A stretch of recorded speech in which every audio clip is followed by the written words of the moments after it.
Hello friend, आज की इस वीडियो में हम लोग डिस्कस करेंगे एसएससी एमटीएस 2022 का पेपर। इंग्लिश के अंदर जितने भी फिल इन द ब्लैंक्स आए हुए हैं वो इस वीडियो में हम लोग डिस्कस करेंगे। इसी पिछली वीडियो में मैंने 1 से लेके 30 तक सारे क्वेश्चन डिस्कस कर लिए हैं और उसकी एक प्रॉपर प्लेलिस्ट भी बना दी है।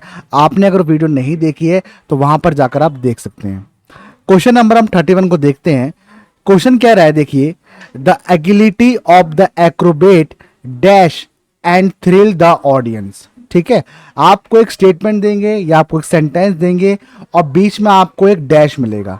इसी में आपको कुछ फिल करना है, उसी को हम लोग कहते हैं फिल इन द ब्लैंक। अगर आप इस स्टेटमेंट का हिंदी में अनुवाद देखें तो कुछ ऐसा बनेगा। एक बात मैं आपको बता दूं, पेपर आपका टोटली इंग्लिश में आता है, वहां पर आपको एक भी अक्षर आपको हिंदी में नहीं मिलेगा। यहां पर मैंने आपको सिर्फ समझाने के लिए दिया हुआ है। आप ये सोचकर मत जाइएगा कि पेपर आपका वहां पे ऐसे आपको हिंदी में अनुवाद मिलेगा। ठीक है, पेपर टोटली आपको इंग्लिश में मिलेगा, ध्यान रखिएगा। तो देखिए, इस स्टेटमेंट का मतलब बन रहा है कलाबाज की चपलता ने दर्शकों को रोमांचित और डैश कर दिया। ठीक है, यहां पर एक वर्ड आएगा।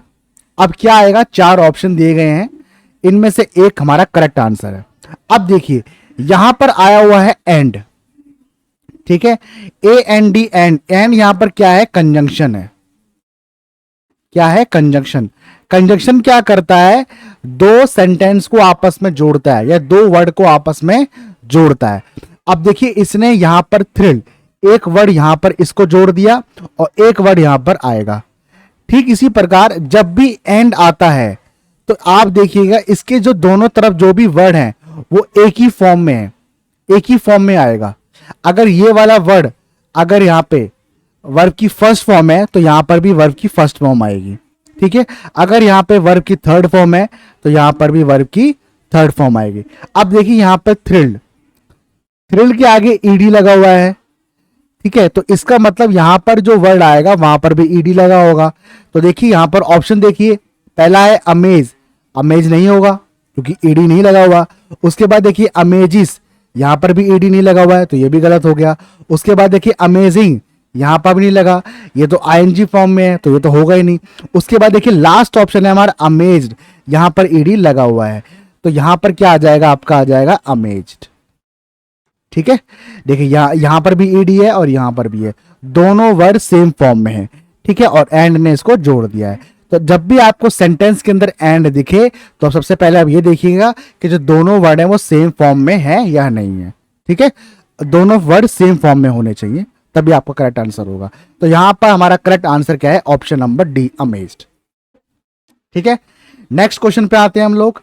नेक्स्ट क्वेश्चन देखिए, most people believe that working out and meeting fat loss needs in challenging, but a dash basic program can take you long way। मतलब अधिकांश लोग का मानना है कि वर्कआउट करना और वसा हानि यानी फैट लॉस की जरूरतों को पूरा करना चुनौतीपूर्ण है, लेकिन एक डैश बुनियादी कार्यक्रम आपको बहुत आगे तक ले जा सकता है। ठीक है, मतलब क्वेश्चन कह रहा है कि फैट लॉस करना बहुत चैलेंजिंग है। ठीक है, लेकिन अगर आप एक कोई बेसिक प्रोग्राम को फॉलो करें तो आपको रिजल्ट जल्दी मिल जाएंगे। ठीक है, क्वेश्चन का मतलब ये बन रहा है। तो यहां पर हमें एक ऐसा वर्ड फीड करना है जो इससे मिलता जुलता हो सेंटेंस के अंदर। तो देखिए पहला वर्ड है इरेटिक, इसका क्या मतलब होता है, अनियमित। ठीक है, तो ये होगा नहीं। अगर आप रेगुलर नहीं काम कर रहे, रेगुलर आप फैट लॉस नहीं कर रहे हैं तो क्या फैट लॉस होगा आपका, मतलब रेगुलर वर्कआउट नहीं कर रहे तो फैट लॉस तो नहीं होगा, तो ये ऑप्शन गलत हो गया। उसके बाद देखिए स्ट्रेंज, स्ट्रेंज का मतलब होता है अजीब, क्या अजीब यहाँ पे कोई मैच कर रहा है, नहीं, तो ये वर्ड गलत हो गया। उसके बाद देखिए इम्पार्शियल मतलब निष्पक्ष, अब निष्पक्ष का कोई लेना देना ही नहीं है यहाँ पे, तो गलत हो गया। अब देखिए ऑप्शन नंबर बी कंसिस्टेंट मतलब सुसंगत, इसका मतलब होता है लगातार। अगर आप लगातार जिम जा रहे हैं, वर्कआउट कर रहे हैं या सुबह रनिंग कर रहे हैं तो आपका फैट लॉस निश्चित रूप पे हो जाएगा। तो कंसिस्टेंस का मतलब होता है किसी भी कार्य को अगर आप लगातार कर रहे हैं तो आपको सफलता मिल जाएगी। तो यहां पर हमारा करेक्ट आंसर होगा ऑप्शन नंबर बी, कंसिस्टेंट। ठीक है, इसका हिंदी में मतलब होता है सुसंगत, ये आपका यहाँ पे करेक्ट आंसर होगा। नेक्स्ट पे आते हैं हम लोग। नेक्स्ट देखिए, the Garrett where he lay at night had long been dash and a great number of mice had made their home in it. मतलब जिस गैरेट में वह रात को लेटा था वह लंबे समय से डैश था और उसमें बड़ी संख्या में चूहों ने अपना घर बना लिया था। ठीक है, अब देखिए, जहां पर एक बंदा था वो एक रात में एक जगह पर लेट गया और काफी लंबे से वहां पर कुछ था, डैश था, और वहां पर बड़ी संख्या में चूहों ने अपना घर बना लिया था। तो इसका मतलब क्या हो गया कि एक जगह थी, ठीक है, अब वो जगह खाली तो होगी, जब तो चूहा वहां पे अपने घर बनाएंगे। तो वही वर्ड हमें यहाँ पे ऑप्शन में ढूंढना है। पहला देखिए, पहला वर्ड है हमारा वैकेंट, मतलब खाली। ठीक है, उसके बाद देखिए पार्शल, अधूरा, विजिबल, दृश्यमान, थिक, थिक का मतलब मोटा। अब कोई जगह अगर मोटी है तो वहां पे क्या चूहा अपने घर बनाएगा? तो ये ऑप्शन गलत हो गया, नहीं। उसके बाद देखिए विजिबल, विजिबल का मतलब होता है दृश्यमान। अगर आपको कोई भी चीज दिख रही है उसको हम लोग कहते हैं विजिबल, तो ये ऑप्शन भी गलत हो गया। उसके बाद देखिए पार्शल, पार्शल का मतलब होता है अधूरा, कोई चीज पूरी नहीं होती, उसे हम कहते हैं पार्शल। पहला वर्ड देखिए वैकेंट, वैकेंट का मतलब होता है खाली। ठीक है, ये वैकेंट वर्ड पता है आपको कहाँ मिलेगा? अगर आप कोई जॉब ढूंढ रहे हैं तो वहां पे आपने सुना होगा वैकेंसी है। वैकेंसी का मतलब वहां पर एक जगह खाली है, हमें वहां पे एक बंदे को चाहिए। ठीक है, तो वहां से वर्ड आया है वैकेंट। वैकेंट का मतलब होता है खाली, मतलब एक जगह पे वो वहां पे एक रात में रुका हुआ था और वहां पर काफी समय से एक जगह खाली थी, यानी कि वैकेंट थी, और उस जगह पर चूहों ने अपना घर बना लिया। ठीक है, ऐसे आपको क्वेश्चन को हिंदी में समझना पड़ेगा और ऑप्शन में आपको आंसर मिल जाएगा। ठीक है, तो करेक्ट आंसर हमारा ऑप्शन नंबर फर्स्ट है यहाँ पे, वैकेंट। ठीक है, खाली। अगला क्वेश्चन देखिए, अगला क्वेश्चन हमारा, he persuaded other towns near Amman to send dash soldier to help him. मतलब उसने अम्मन, अम्मन एक जगह के, ठीक है, जगह का नाम है, उसने अम्मन के पास के अन्य शहरों को उसकी मदद के लिए डैश सैनिकों को भेजने के लिए राजी किया। अब देखिए यहां पर जो सोल्जर्स है हमारा यहाँ पे सब्जेक्ट है, ठीक है, और ये सब्जेक्ट क्या है? प्लूरल है, प्लूरल मतलब बहुवचन। ठीक है, ऑप्शन में जो दिए गए हैं वो सारे के सारे क्या है? एक प्रोनाउन है। प्रोनाउन क्या होते हैं? जो नाउन की जगह पे यूज होते हैं। अब जब हमारा सब्जेक्ट यहां पर क्या है, हमारा जो सब्जेक्ट है वो प्लूरल है, तो हमें प्रोनाउन भी प्लूरल चाहिए, और यहां पर हमें एक ही प्लूरल प्रोनाउन दिख रहा है, वो है देयर। ये यहां पर आपका क्या हो जाएगा? करेक्ट आंसर हो जाएगा। ठीक है, हालांकि ये भी है, लेकिन यहां पे हमें ऑब्जेक्टिव केस चाहिए, तो इसलिए यहां पे करेक्ट आंसर हमारा क्या होगा? Option number C. ठीक है, नेक्स्ट देखिए, could you spell your name dash please. क्या आप अपने नाम की वर्तनी बता सकते हैं? वर्तनी मतलब सरनेम, या आपका जो नाम है उसको आप कह रहे हैं कि स्पेलिंग। जैसे फॉर एग्जांपल आप मान लीजिए रेस्टोरेंट जाते हैं और आपका नाम थोड़ा सा ना अजीब है, अजीब मतलब ज़्यादा फेमस नाम नहीं है आपका, ठीक है, तो आपने अपना नाम किसी को बताया और वो कहते हैं कि उसको समझ में नहीं आया, तो वो बंदा कह रहा है कि क्या आप अपने नाम को स्पेल कर सकते हैं, मतलब अपने नाम की स्पेलिंग बता सकते हैं? तो वहां पे आपसे पूछा गया है, ठीक है, could you spell your name please again, मतलब क्या आप अपने नाम की स्पेलिंग द्वारा बता सकते हैं? ऑप्शन दिए गए हैं। ऑप्शन देखिए, पहला वीकली, कमजोर। अब नाम कभी कमजोर होता है? नहीं, तो ये ऑप्शन गलत हो गया। उसके बाद देखिए नेवर, कभी नहीं। Could you spell your name never again, क्या आप अपना कभी नाम कभी नहीं बताएंगे? ऐसा कुछ बन रहा है? नहीं, तो ये भी गलत हो गया। उसके बाद देखिए फॉरएवर, हमेशा के लिए, ये भी कोई लेना देना नहीं बन रहा। ऑप्शन नंबर सी देखिए अगेन, दोबारा। ठीक है, तो यहां पर हमारा करेक्ट आंसर क्या होगा? अगेन। क्या बन रहा है देखिए, could you spell your name again please, क्या आप अपने नाम की वर्तनी दोबारा बता सकते हैं? ये इसका मतलब बन रहा है। करेक्ट आंसर हमारा ऑप्शन नंबर सी हो जाएगा, ये अगेन। ठीक है, नेक्स्ट पे आते हैं हम लोग। नेक्स्ट देखिए, pilot pilot must be dash at all time to keep their passenger safe during the flight.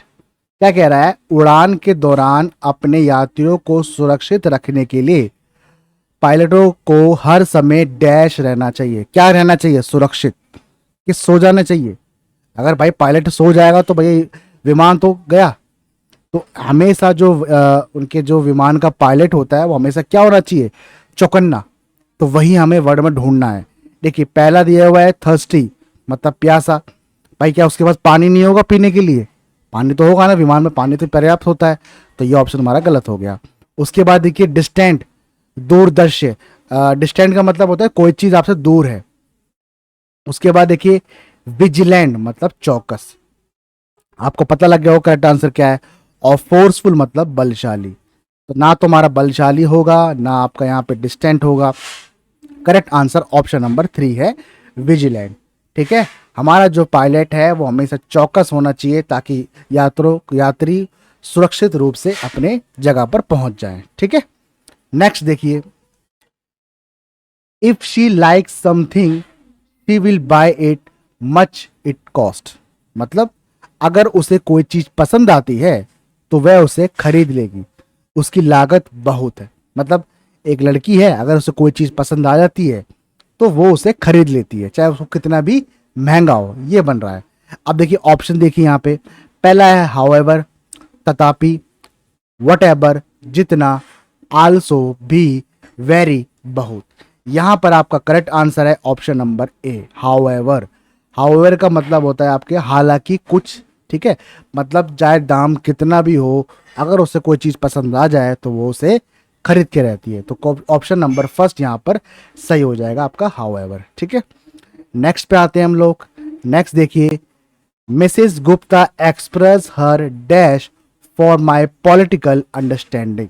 मतलब मिसेस गुप्ता ने मेरी राजनीतिक समझ के लिए अपनी डैश व्यक्त की। क्या व्यक्त की? भाई आप किसी राजनीतिक के ऊपर आप कुछ कह रहे हैं, उसकी पॉलिटिकल पावर के ऊपर कुछ कह रहे हैं, तो कुछ अच्छा ही बोलेंगे, है ना। ऑप्शन देखिए, पहला है एडमिरेशन, मतलब प्रशंसा। ठीक है, प्रशंसा मतलब तारीफ करना। उसके बाद लोकेशन, जगह, स्ट्रेंथ, ताकत, और कंपैशन मतलब सहानुभूति। तो देखिए ये ऑप्शन बिल्कुल गलत है, ये ऑप्शन गलत है। ठीक है, हमारा ऑप्शन नंबर पहला और ऑप्शन नंबर डी, इन दोनों में से हमारा एक करेक्ट आंसर है। ठीक है, तो देखिए Mrs Gupta expressed her dash for my political understanding. ठीक है, तो यहां पर हम पॉजिटिव वर्ड को लेंगे तो हमारा यहाँ पे correct answer option number A हो जाएगा, एडमिरेशन। ठीक है, ना कि कंपैशन। थोड़ा सा कंफ्यूज करने के लिए दिया हुआ है आपको। यहां पर हमारा correct answer option number first है, एडमिरेशन यहां पे आपका आएगा। ठीक है, नेक्स्ट देखिए, the mid day meal programme has been running dash for year. मतलब मिड डे जो सरकारी स्कूल होते हैं जहां पर मिड डे में खाना मिलता है उनको, वो वाला जो प्रोग्राम है कम से कम 21 सालों से चल रहा है, ये बोला है। ठीक है, ऑप्शन दिए गए हैं वहां पे, फॉर, ऑफ, सिंस, ऑफ। ठीक है, यहां पर हमारा जो करेक्ट आंसर आएगा होगा वो होगा ऑप्शन नंबर फर्स्ट, फॉर। अब फॉर क्यों होगा? देखिए फॉर होता है आपका एक स्पेसिफिक टाइम के लिए, specific period of time, period of time. ठीक है, यहां पर एक स्पेसिफिक टाइम बताया जा रहा है। जैसे अगर आपको देखे कहीं बोला जाए 2 इयर्स, तो आपको तब भी 4 आएगा। या आपसे बोला जाए 4 वीक्स, 4 हफ्ते, तब भी 4 आएगा। या आपसे बोला जाए 3 डेज, 3 दिन, तब भी आपको 4 आएगा। जब आपको ईयर्स, वीक्स, डेज, एक स्पेसिफिक आपको टाइम पता चल जाए तो आपको आंख बंद करके वहां पे 4 लगा देना है। ठीक है, तो यहां पर हमारा देखिए यहाँ पे ईयर्स आया हुआ है, तो करेक्ट आंसर हमारा ऑप्शन नंबर फर्स्ट होगा, 4। नेक्स्ट क्वेश्चन पे आते हैं हम लोग। नेक्स्ट क्वेश्चन देखिए, he came back from the game, took a dash shower and was ready for the evening। मतलब एक बंदा है, वह खेल से वापस आया, एक गेम खेल के वापस आया, डैश स्नान किया और शाम के लिए तैयार हो गया। आपको क्या लग रहा है सेंटेंस से? भाई एक बंदा है, वो खेल खेल के आया, फिर घर घर गया, जल्दी से उसने स्नान किया मतलब नहाया, और फिर शाम के लिए वो तैयार हो गया। तो यहाँ पर क्या है? इससे यहाँ पर ये डिनोट हो रहा है कि वो बंदा काफी जल्दी में है। तो वही वर्ड हमें ढूंढना है। ऑप्शन देखिए, पहला क्या है? फास्ट, तेज, क्लीन, साफ, हैवी, भारी, क्विक, जल्दी। अब आपको क्या लग रहा है यहाँ पर करेक्ट आंसर क्या होगा हमारा? देखिए, तेज नहीं होगा यहाँ पे, ठीक है। He came back from the game, took a fast shower. तेज शावर नहीं होता कभी, आपने सुना है तेज शावर? ये कोई मैच नहीं कर रहा है, तो गलत हो गया। क्लीन, क्लीन भी कोई मैच नहीं कर रहा। हैवी, भारी भी नहीं मैच कर रहा। करेक्ट आंसर क्या होगा? ऑप्शन नंबर डी, जल्दी। यहां पर आ जाएगा क्विक, ठीक है। ठीक है, यहां पर क्या आ जाएगा? जल्दी। वह खेल से वापस आया, जल्दी स्नान किया और शाम के लिए तैयार हो गया। ये आपका यहां पे करेक्ट आंसर हो जाएगा, ठीक है। वीडियो पसंद आई हो तो वीडियो को लाइक करें, कमेंट करें। मिलता हूं आपसे अगली वीडियो में।